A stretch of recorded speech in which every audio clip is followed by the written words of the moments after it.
everybody, welcome. It's Andrew Ainsworth Golf Academy. As always, a warm welcome and many thanks for tuning into the video today.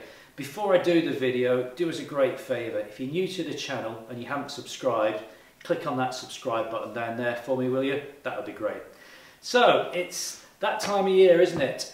Christmas just around the corner and the new year beckons. I thought it would be good just to have a quick look back at 2018, how it's been for me here in my academy. Tell you what's been good club-wise, tell you what's not been so good, and tell you what my plans are and what I know about next year, what's coming. So let's talk about the winners first of all. Ping for me has been amazing. The G400 range of irons and woods and hybrids and all the way through this range has been incredible. I've sold so much G400 product this year. Even though it's into its kind of second season, it was still selling strong. We saw the launch of the G400 Max, didn't we, earlier in the year, which I guess kind of almost superseded the G400 to a certain extent. Very, very strong range of woods.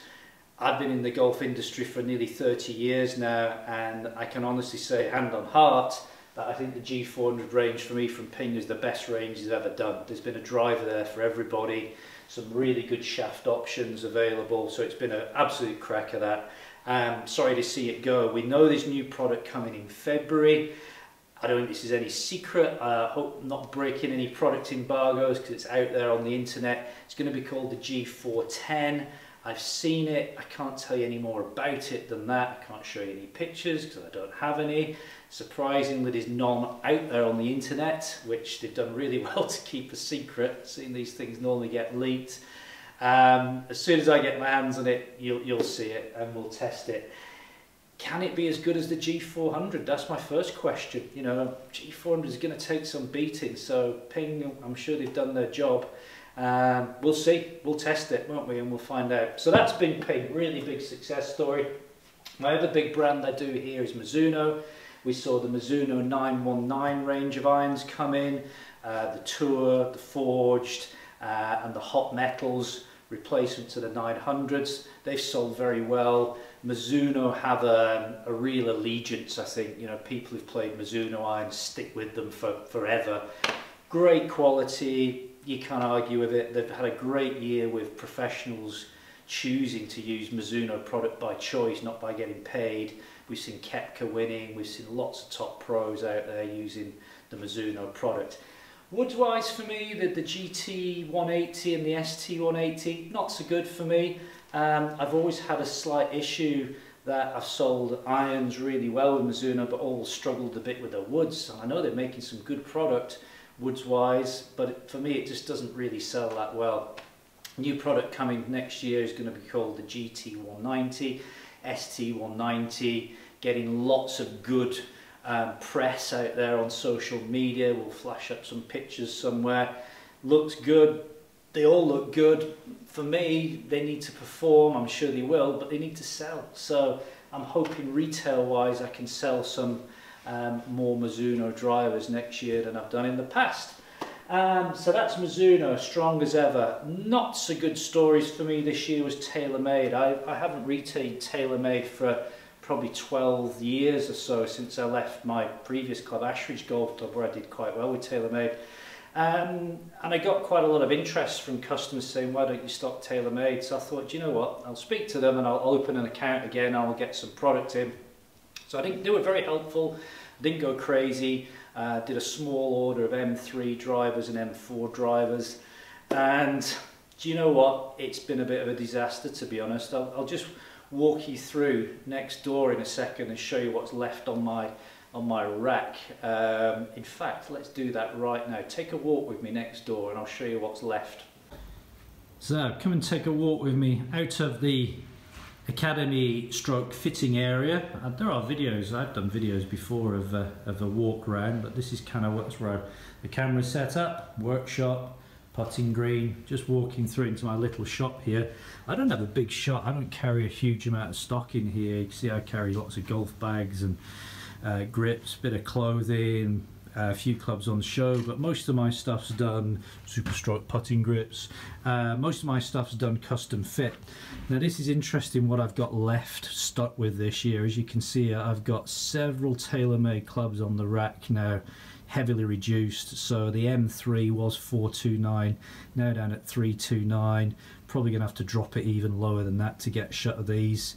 Some of these were demos clubs, but yeah, they've kind of got to go really. And then I've got, you know, left with a few Mizuno fairway woods as well, which is just nature of the game. You're not going to sell everything. But what's interesting is absolutely no stock of G400s left. They've pretty much all gone by an odd fairway wood and a hybrid. So we'll just head back indoors and we'll talk about that a little bit more.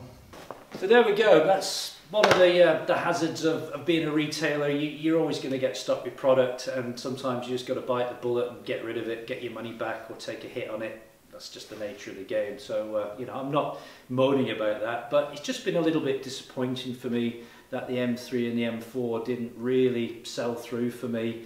Didn't get much interest in it. When I did get people in to do fittings for drivers, you know, they were hitting M3, M4, putting it up against the Ping. A lot of the time the G400 would beat the TaylorMade for performance. So there we go. I know there's lots of you out there who will be using the TaylorMade product. I'm not knocking it, you know, it's good product, but for me it just didn't work. So won't be bringing TaylorMade back in for 2019.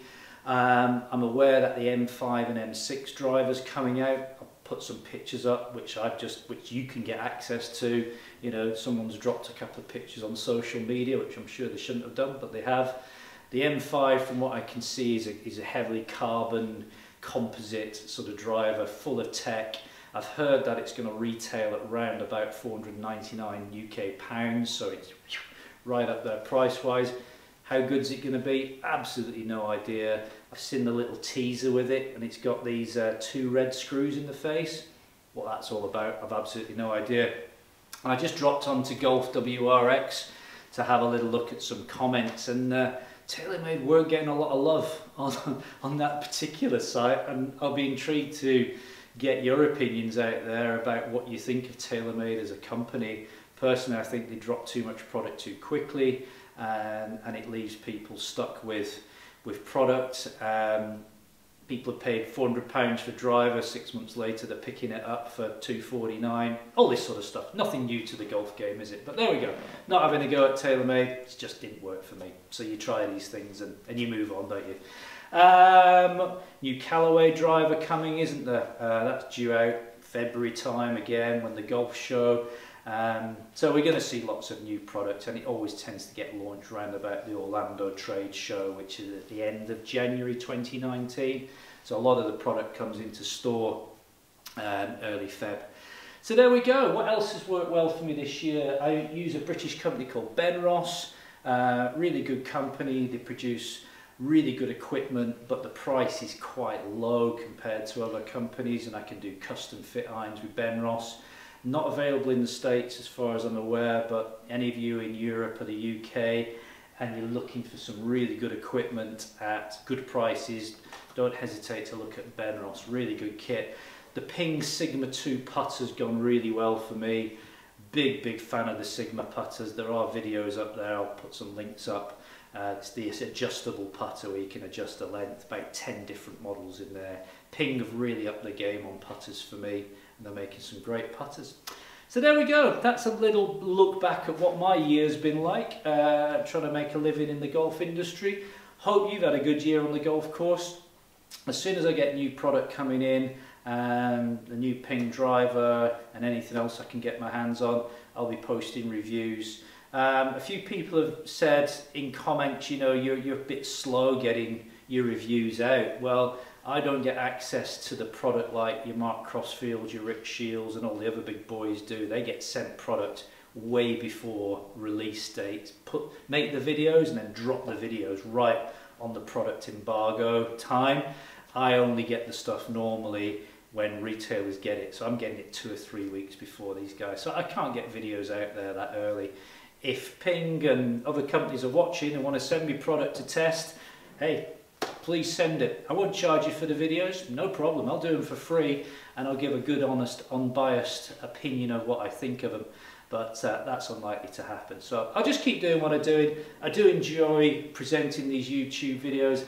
It's not my full-time job. I only do it when I've got time away from fitting. So you'll notice that sometimes there are big gaps between content being put on there. I just don't have the time sometimes to produce YouTube videos, but I do enjoy doing them. And I do appreciate all you people out there who've took your time to watch my videos in 2018. Much appreciated.